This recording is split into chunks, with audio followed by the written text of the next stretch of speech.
Hello, Detroit and the world. Welcome to another episode of Authentically Detroit, broadcasting live from the Audio Wave Network studios, and it's sponsored by the Ford Foundation, now a content partner to bridgedetroit.com.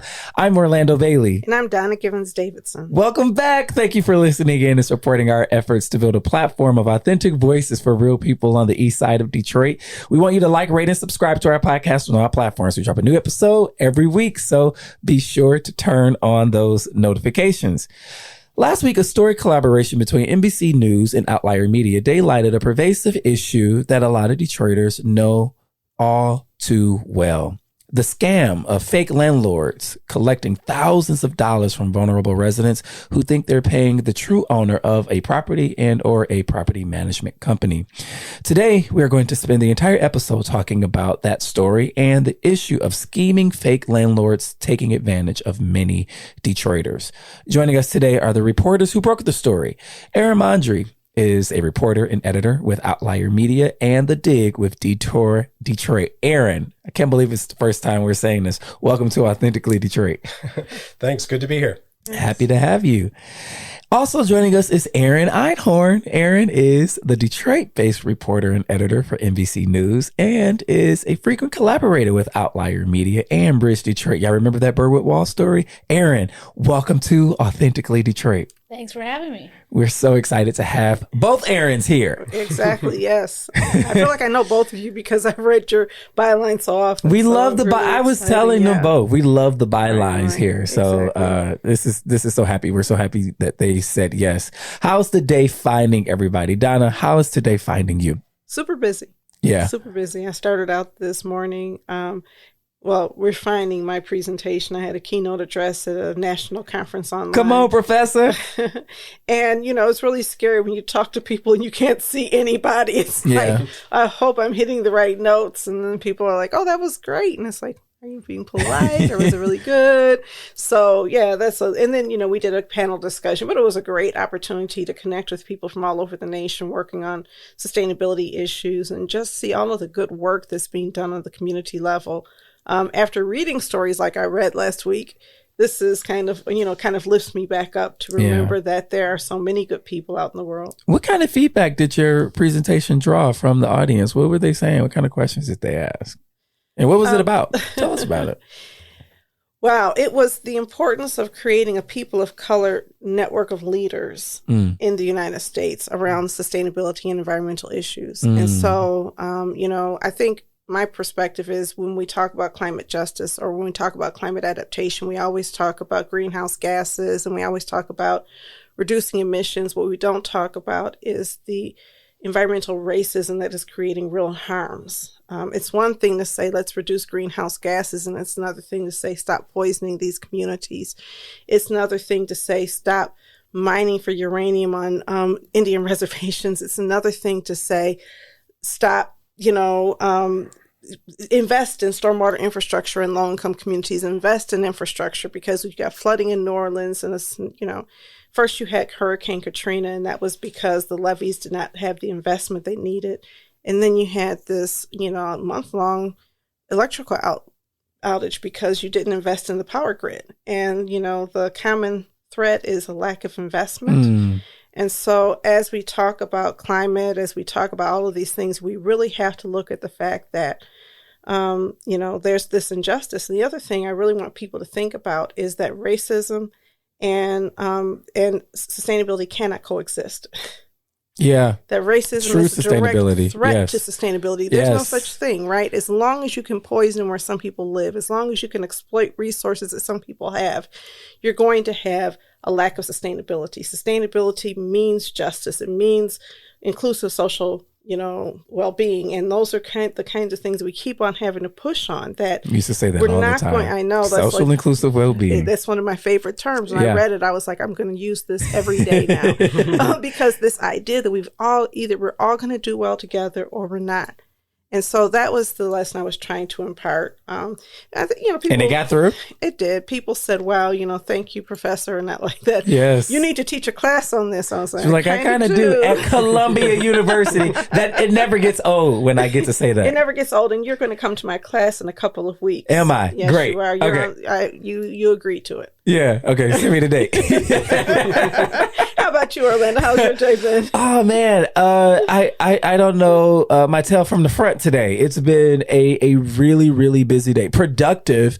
So I've begun to manage my schedule in a way that leaves work blocks on Mondays, Wednesdays, and most of Friday. Sometimes I'll allow a meeting on Friday, but Tuesday and Thursdays are the days where I take all of the meetings. And so it's just been from one place to the next, from one interview to the next. It's good. It's been fulfilling. It was a beautiful day in Detroit today. So it was really fun to get outside. One of my meetings was over food I met with Don Jones today, who just retired about 4 months ago from New Economy Initiative. And, when you meet with Don Jones, he pays. And so I was happy. I was happy. So it's been a really good day. And as always, my highlight on Tuesdays is having the opportunity and the privilege to come here in this space. Always a highlight on a Tuesday. Always. Yeah. How's the day finding you, Erin and Aaron, whichever Erin wants to go first? You're gonna have to differentiate us by our last name or something. It's going good. The feedback from this article has been pretty remarkable. Yeah. Tuesdays. So the Dig, the newsletter I write on real estate and development, that goes out Wednesday mornings. So Tuesday is usually a pretty busy day, but coming in here, I love the energy you guys put out on this podcast. So we're gonna have a good time. Yeah, can't wait. How about you, Erin? I've been, so the story I think published, Wednesday, I think we published it. And I've been sharing it with elected officials to try to get some kind of response.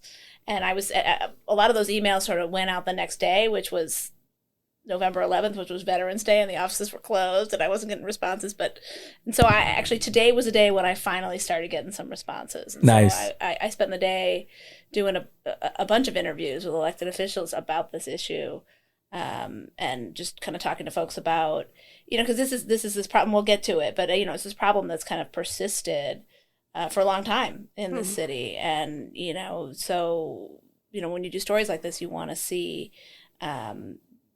the issue get some attention and some kind of response from people who could try to fix it. So it was a good day for me in the sense that I was like finally getting some of those calls returned. It was taking me a while. That's really good to hear. And, we really want to make sure that we're doing our part to make sure that those calls are returned and that the issue is responded to. It goes back to the theme of my talk today, and that is that when you harm people who don't have visibility, who don't have power, who feel like they don't have the ability to fight back, first of all, people feel shame. How did I let this happen to me? And the second thing is that nobody really believes them. There's no believability because you're already looked at as being less than a full member of our society, and it allows people to get away with exploiting them for so long. So I really want to thank you for the story. I found out about the story of my daughter Sarah sent me a text message saying, you have to read this story. And I was like, wow, that's really terrible. I hope somebody does something about it. And she says, you have a podcast. So when Orlando said, what do you want to talk about? I said, I think we need to talk about this story. And and I'm just so overjoyed that you are actually here. Yes. Talking with us, both of you, talking to us about what you're reporting. I got to tell you, it blew up the group chat. I ain't gonna lie.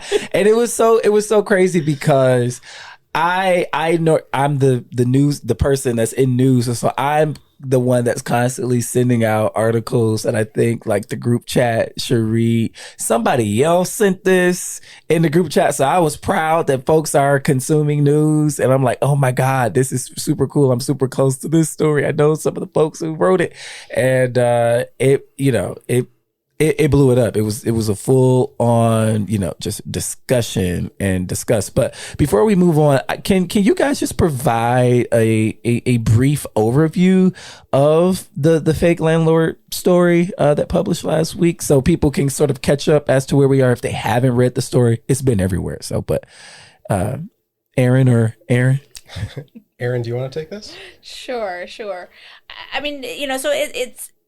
I mean, the fake landlord scam, it comes in lots of different forms, but essentially, in reporting the story, we decided to define it more or less as any situation where somebody either sells or rents out a house that they don't actually own. And sometimes, a lot of times, in fact, it's somebody who maybe used to own the house and the house was foreclosed and they lost the house to foreclosure, and that former owner kept on collecting the rent, or maybe it was a former property manager went on collecting the rent, never let on to the tenant that they were no longer legally authorized to do that, and the person keeps paying until they find out the new owner shows up and says, you haven't been paying me, and then they're facing eviction.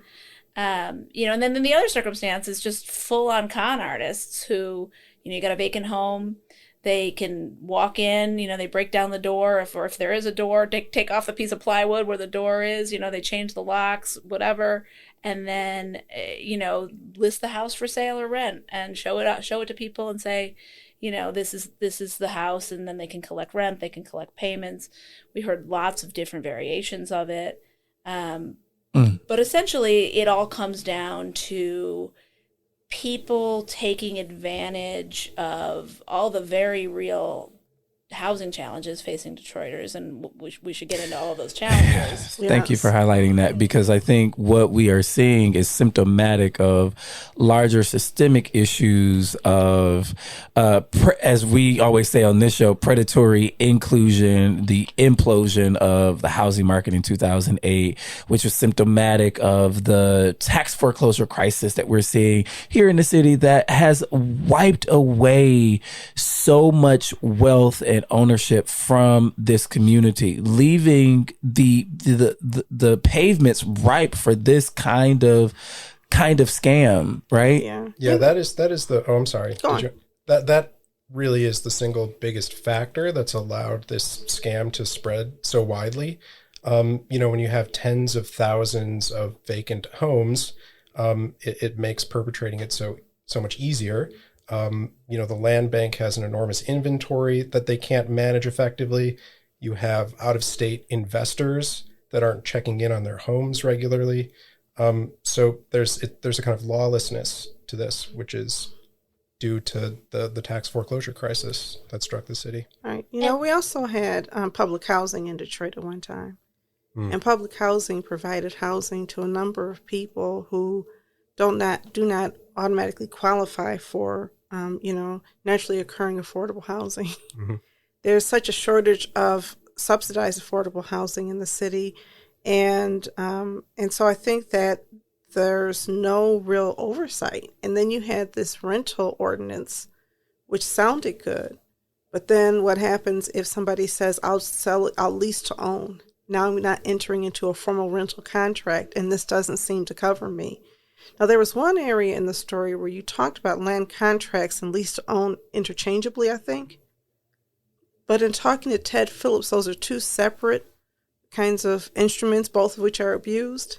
There's a little bit of regulation over land contracts, none over lease to own. Lease to own is like the worst of all worlds. Did you see that it was usually lease to own or land contracts in equal measure? What were your findings? I mean, I think a lot of times people don't know what it's called that they're doing. I think the term land contract is used by, a lot of people to include the lease to own. So we ended up folding those together because it just wasn't, in a story like this that's meant for a broad audience, getting into the specifics about, which particular instrument is being used. It also doesn't matter because the whole thing was bogus to begin with. Well, right? No, right. I agree with you. So, I mean, the woman who was the main subject. Miss June Walker. Yeah. Miss June Walker. she described, she used the phrase land contract to describe what she had entered into. Though what she had entered into was a rent to own arrangement. Can we talk about Miss June Walker? Because reading about this woman and hearing about her excitement to, enter into an agreement in a home that needed a whole lot of work, but it was a home, right? The story highlights that she had some, all kinds of challenges for years and was working on rebuilding her life and rebuilding her relationship with her children. I fell in love with this woman, and I fell in love with her excitement and this reinvigoration for life that she had. And when she thought she accomplished something like paying off a home and owning it, and to see it snatched away. First off, how did y'all find Miss June Walker? What was that process like? And how long did this take? This took, I'm sure, a lot of reporting, a lot of time. How did y'all find her, and how did it go? We spent, it did take months, and in fact, most of the time that I think we first started talking about this in, I want to say, it was over the summer in August, yeah. And how did you know it was a problem? Let's start there. How did you know this was a problem that was worth exploring and talking about? So this story actually originated, for me at least, at the beginning of the summer when I knew the federal eviction moratorium was about to expire.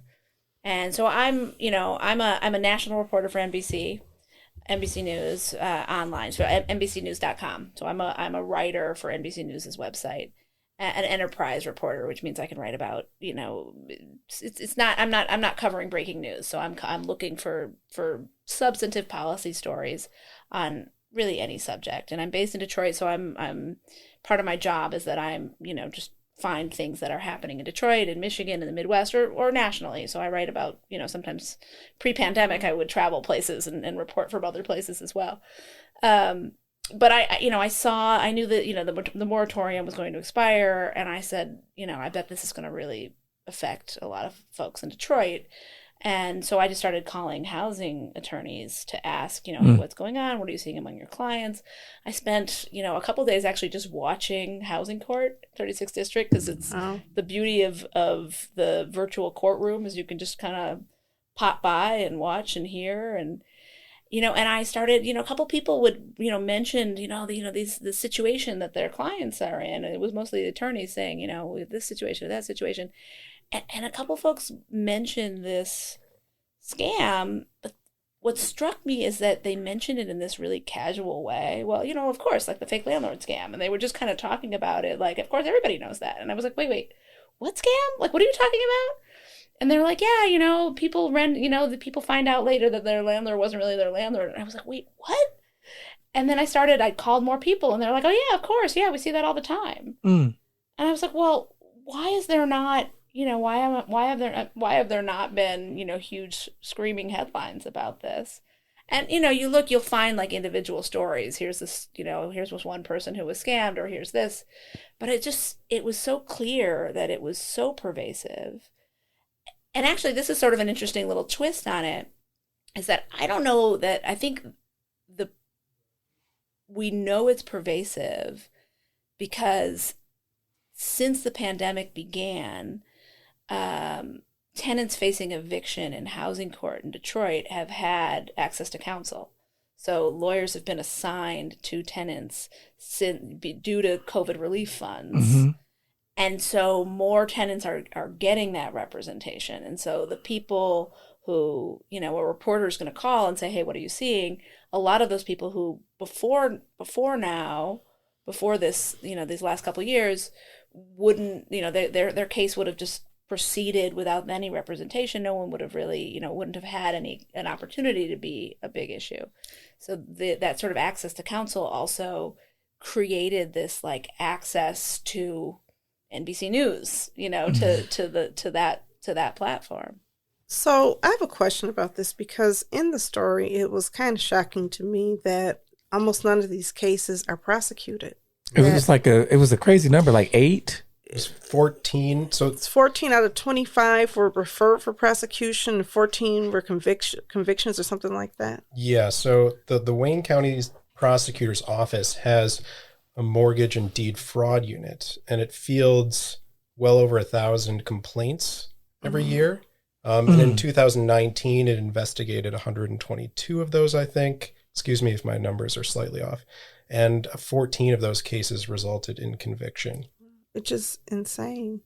It takes a lot of work to investigate these claims and untangle the web of ownership claims. And that's an issue that we ran into a lot, trying to verify these people's stories, track down some of the owners. It was a really challenging process. And that represented the bulk of our reporting for the story. Wow.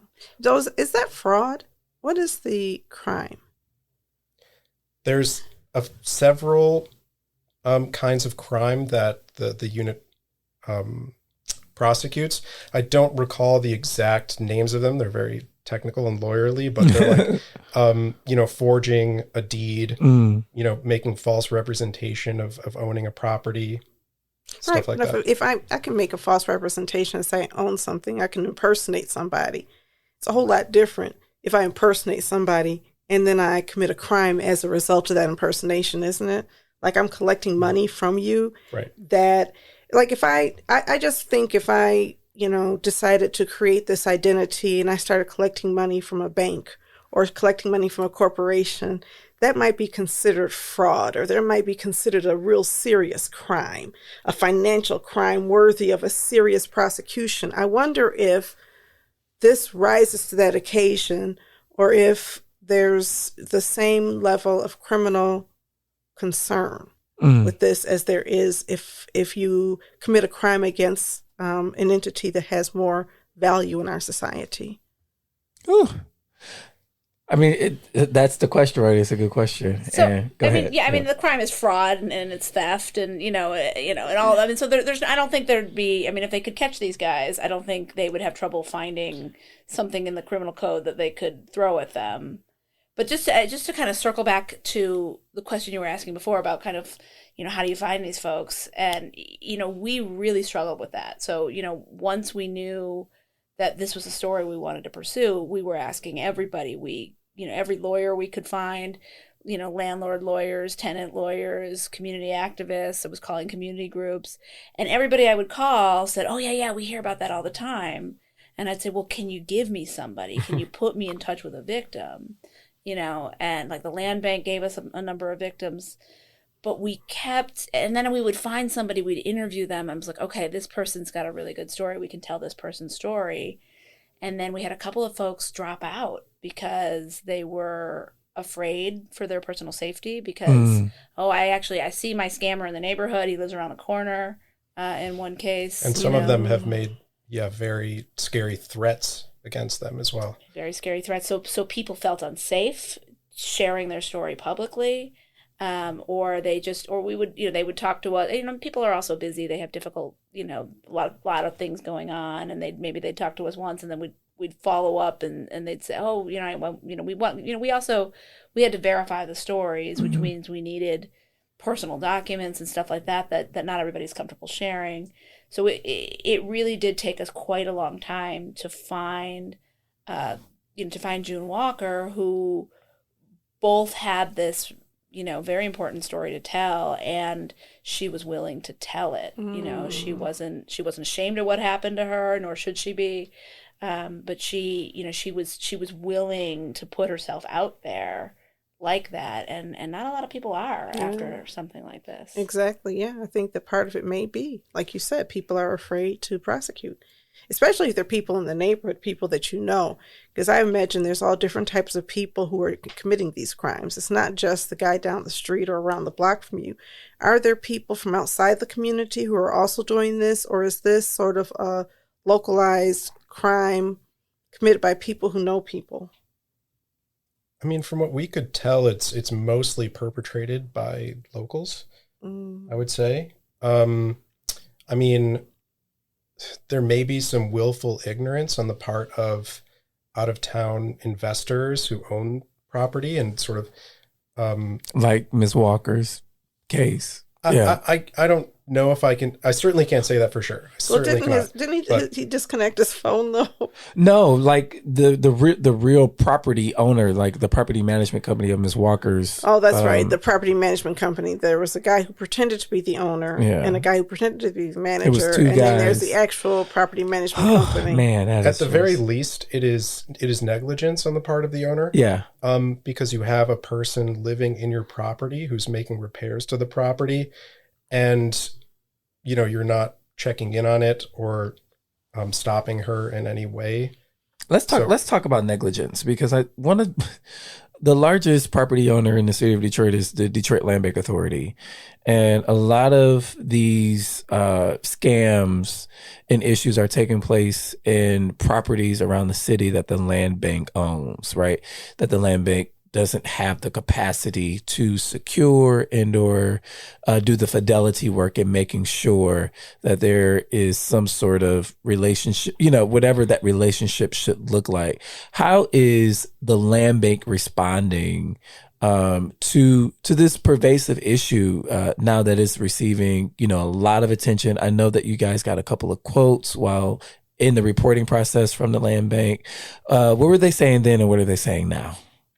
I mean, I'd actually, the land bank, among all the institutions that we were in contact with while reporting this story, the land bank was probably the most helpful. Mm-hmm. They're actually the one institution in Detroit that actually they have somebody on staff whose job it is to investigate scams and turn them over to police. Mm-hmm. And then one person. Yeah. That's how it goes. That's how it goes. And I think they've turned over, I think, 10 cases. The unit was founded in I think early last year, and since then they've turned over 10 cases to police.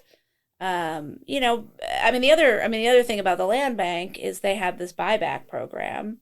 So, if you are living in a land bank house when you get scammed, that can be used as grounds to qualify you for this buyback program, which would, enable you to actually own that house.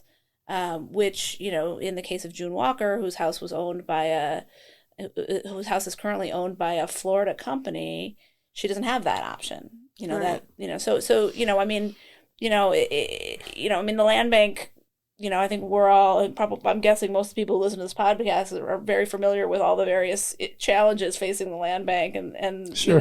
The management of their houses. But, at least in this particular issue, they're doing something, which is more than we can say about other institutions. So a couple of questions. One, the landlord who's, not local, did he purchase it from the Wayne County auction? How did he get this purchase for this home? So they purchased it. The company purchased it, which it's registered to two brothers. There were two companies. So there was an original. So the company that bought it, the house I think was foreclosed originally in like 2014, I think, and then it was sold in the tax auction in 2017. Right. And this Pennsylvania company bought it. So I guess if ECN wanted to purchase property from the land bank. In fact, we do, and we're in the process of trying to purchase property from the land bank. We have to prove a whole lot of things before we purchase the property. We can't just write a check. And the auction process lends itself to abuse, doesn't it? I mean, do we need to look at reforming things like the auction process so that we're not putting property into the hands of entities that may be, some of the biggest tax criminals, just not paying taxes on the property. It goes into foreclosure, goes back, and then you also have people who purchase it, and I think you mentioned it, they just sit on it, don't do anything with the property. Does it make sense to look at regulating that as a way of preventing some of these hands-off, owners? And the other question I have around a response is whether or not there needs to be some type of law enforcement arm of the Detroit Land Bank Authority so that when people engage in this specific type of property crime, you have specialists who are prosecutors, attorneys, or investigators who are investigating these crimes with that special skill set, because when you look at the abundance of crime in our community, I wonder if this ever rises to the top. It just feels like it's a low priority offense, and the Wayne County prosecutor can't put a lot of effort into it, but the Detroit Land Bank Authority or some other entity could begin to say, let's start managing or policing what's happening to vacant homes in our community. I mean, I think you're talking about a number of policy solutions that I really hope to see that conversation happening. And certainly, you know, as journalists, I don't know that we can go there particularly or take those kinds of stands or positions. I mean, our role in this is identify the problem, identify the causes of the problem, bring attention to that problem. And then, you know, what we really hope, you know, so that our work can have impact is that folks like yourselves and, you know, advocates and policymakers can then take it from there and figure out, okay, what is the solution? What are the gaps we need to close and the broken laws we need to fix? I will say it does seem like there needs to be more communication between the various agencies and actors that are a part of this. So, you know, DTE Energy will sometimes spot ID fraud, and they'll just shut off surface. They don't report it. The Land Bank, you know, started their real property investigative unit last year. That's just getting going. Okay. Yeah, again, just one person, right? But it exists. Yeah. You know, some of these cases are referred to the Detroit Police Department. We tried to we wrote a Freedom of Information Act request for more information about that. From the police department? Yeah. Oh yeah. Did not get a reply in time for publication. They make us FOIA them all the time too. Let me ask you this, and this is while we're on the subject of police, because you guys also interviewed another man who had been a victim of, you know, the scam and actually lost some of his pets because he came home to a boarded up home that he could no longer access. And this issue about prosecution, this issue about reporting it to the police, you guys asked him if he reported this to the police. And it's a small nuance in the story, but I think it has such big implication. What did he say? He said he just doesn't deal with the police. Yeah. And I imagine that's, you know, a somewhat common thing that happens to people who are victims of this scam. You know, they have a general distrust of the police and don't want to get them involved. Yeah. But it's not clear that the police have been doing all that much anyway, even if they do get involved. What I wonder about from a national perspective, I know that Detroit has this abundance of vacant housing, but I wonder if similar types of property crimes are happening in other communities and whether other communities handle this differently. Like, is this just a national thing where housing that is, you know, in low-income neighborhoods, sometimes you have this kind of fraud taking place, or is this a Detroit-specific problem that doesn't happen other places? I think like a lot of things where it's Detroit and the rest of the country is that some of these issues exist everywhere. But Detroit is always more, you know. It's an outlier in so many housing cases, yeah. You know, the challenges are deeper and the impact is more extreme. So, I mean, you know, so just in kind of, you know, Googling around at the beginning of the process to kind of figure out, you know, where else is this scam happening? You know, I would see examples elsewhere of, you know, there's the scam where somebody, like the Craigslist scam, they'll list the house for sale or rent and they'll say, oh yeah, you know, wire me the money for the down payment, and then they disappear. But nowhere else have I seen examples where it's, you know, the quote landlord rents the house out and then they come back next month and the month after that and the month after that. In the case of June Walker, more than 2 years, this guy came back. And she was handing him. She was handing him money, and he gave her a receipt, and she had every single receipt. She had, I think it was like 26 receipts. Every single month. God. Some of them were money orders. She had all the money order receipts. Some of them were handwritten receipts, and the guy signed it and he gave it to her. She had every single receipt from this man. She had this relationship with this man who came back every month And they, oh, hey, how are you? They chatted, and she'd give him the money, and he'd give her the receipt, and hey, see you next month. Wow. And then, she makes her final payment and is just rejoicing. And she's dancing around the house. She says, I called everybody I knew. I couldn't believe it. Somebody like me who makes $700 a month on disability, somebody like me could be a homeowner. And she's this woman who'd endured so much in her life. She'd been homeless. She'd had a decades-long struggle with addiction. And here she'd gotten her life together. She just really wanted this house for her family and her grandchildren. Mm-hmm. And then she just finds out the whole thing was just a sham. I really hope that there's a good ending for her, because that brought tears to my eyes as I was reading it. I really love the way you just told the story through her eyes, so because by the time you got to that, it was like, no, this is a horror story. You helped humanize this issue. It wasn't just a statistical problem. It was, this happened to this one woman who worked so hard to make her house nice. So I want to thank you for telling it that way. But I have a question. How did you arrive at the number 1 in 10? That was pretty shocking. Yeah, that was from, different, it was mostly from, it was actually from housing attorneys. Actually, a couple of attorneys who represent tenants.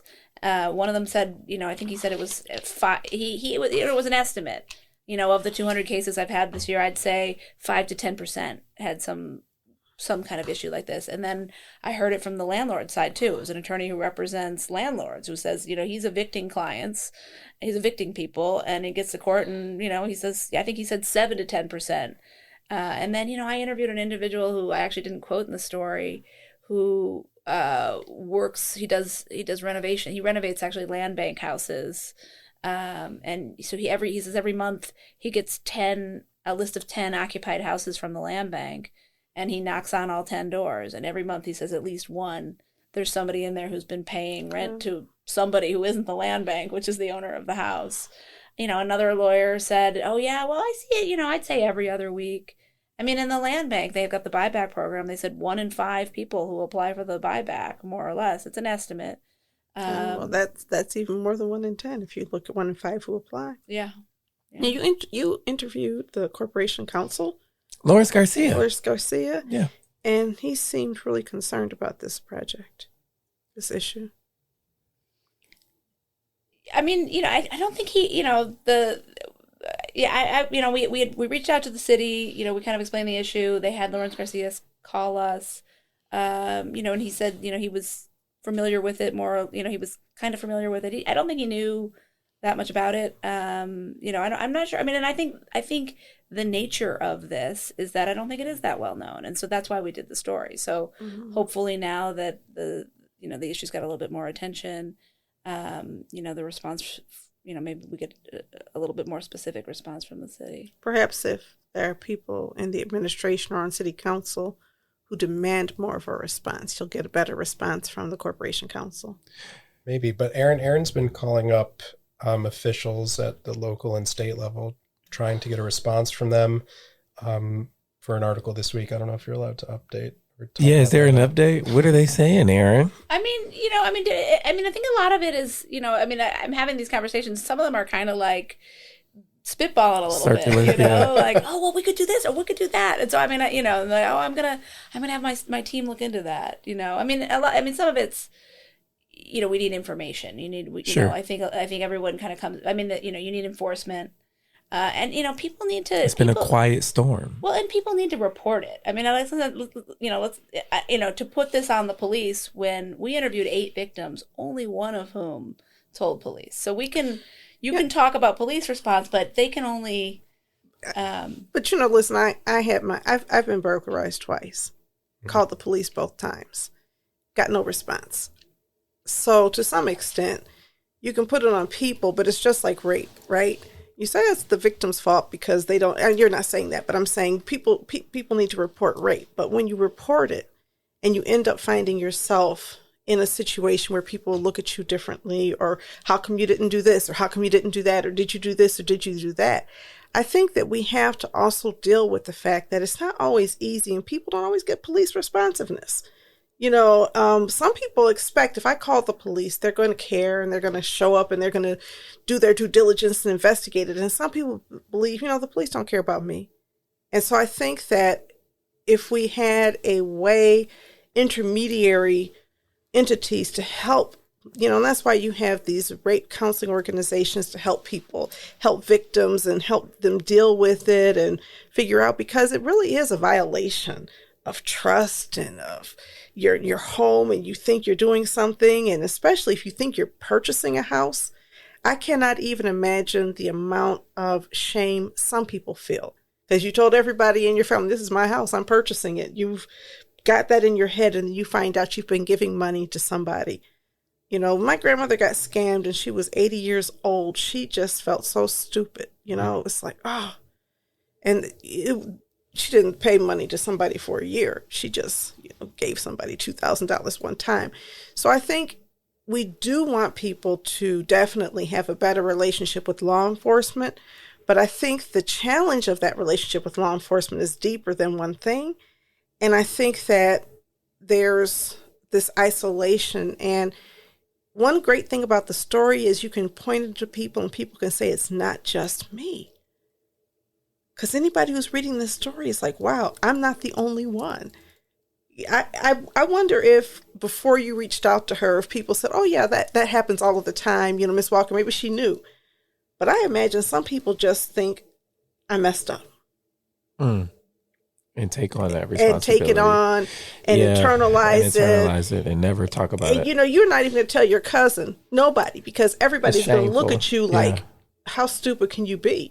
Did you ask to see this? No, I didn't think to ask that. Did you ask to see that? No. Did you get an appraisal? No. I mean, you know what I'm saying? All of the kinds of things that people may ask that may expose somebody's lack of knowledge about the home buying process and the lack of sophistication.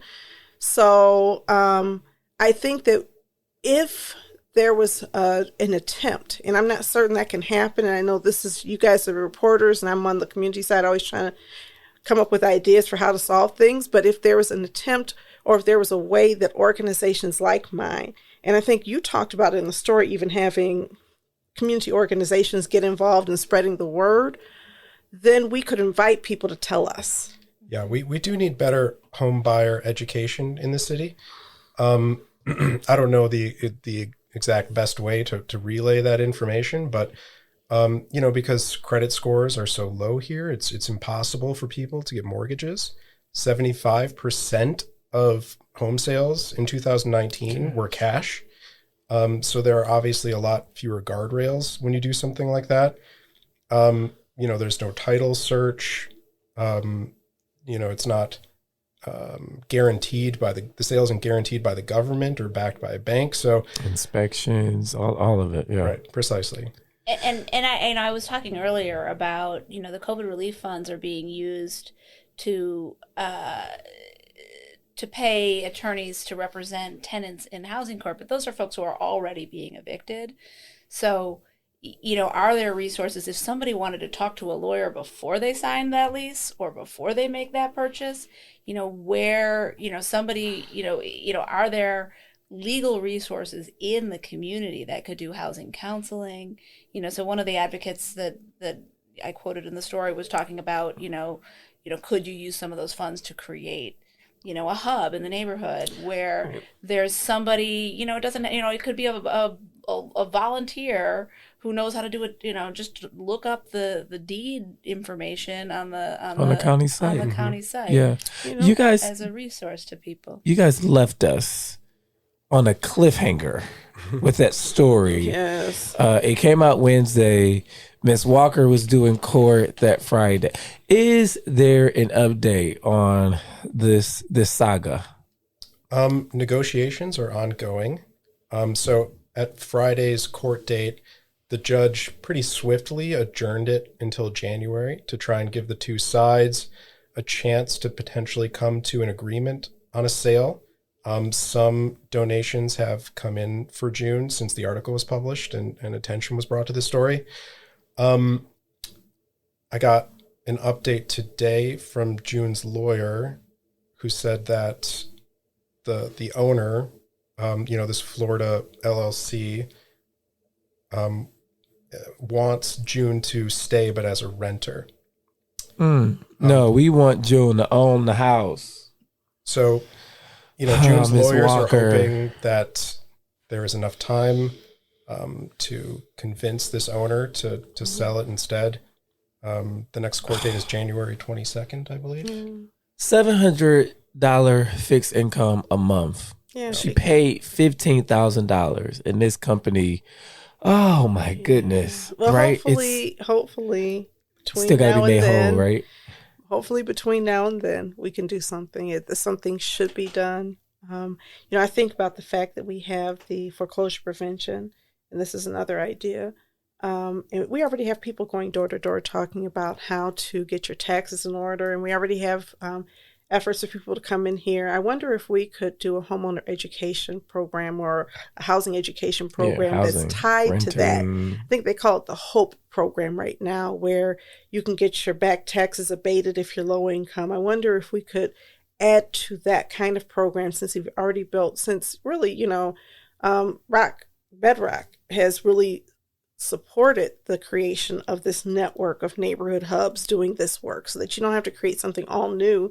And now that we have this new fund that is going to be invested in neighborhoods for neighborhood stability, maybe that's one of the uses of those dollars. Yeah, get lawyers in communities, get lawyers and CDCs for real, because it's needed, and just more community education for sure on all of these things. I've actually wanted to educate on land contracts forever. That's one of the reasons I was asking about the difference between a land contract and a lease.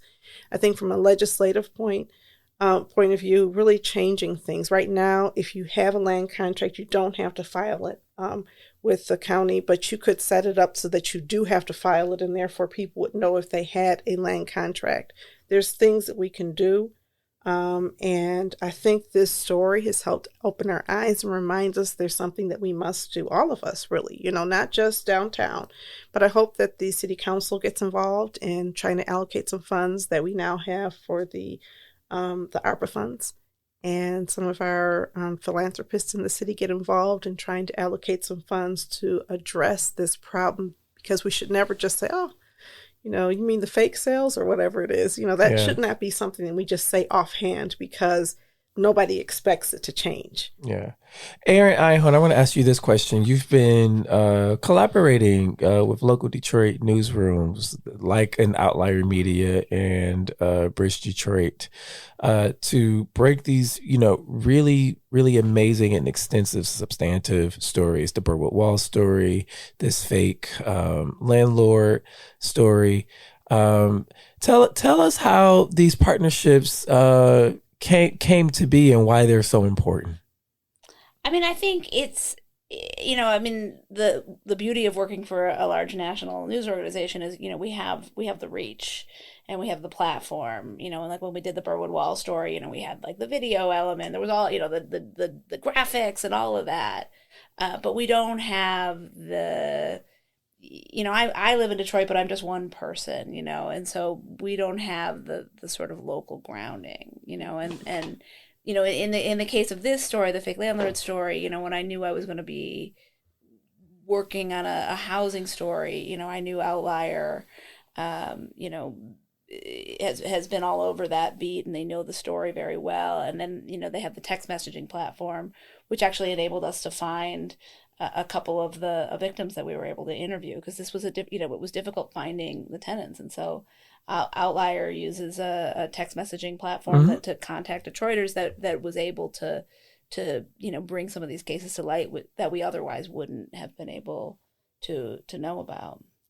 I mean, it makes sense, and I think it could serve, as a really amazing model for national news networks who want to do work in localized cities to go to the local newsrooms and provide additional amplification and agency to not only that talent that exists in those newsrooms, but the expertise that are in those newsrooms. So, for the two stories that I am aware of, they both have had tremendous reach and have been the impetus for a lot of great work. So great work, guys. Yeah. And not non-traditional newsrooms, right? Yeah. Because Outlier is an outlier. I subscribe, but can you tell people how Outlier works? Yeah.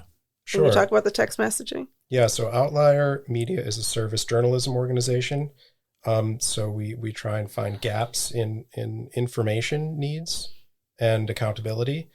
And one of the primary ways we do that is through this text messaging service, where we regularly send out blasts to numbers of Detroiters, sort of seeing what kinds of issues they're facing.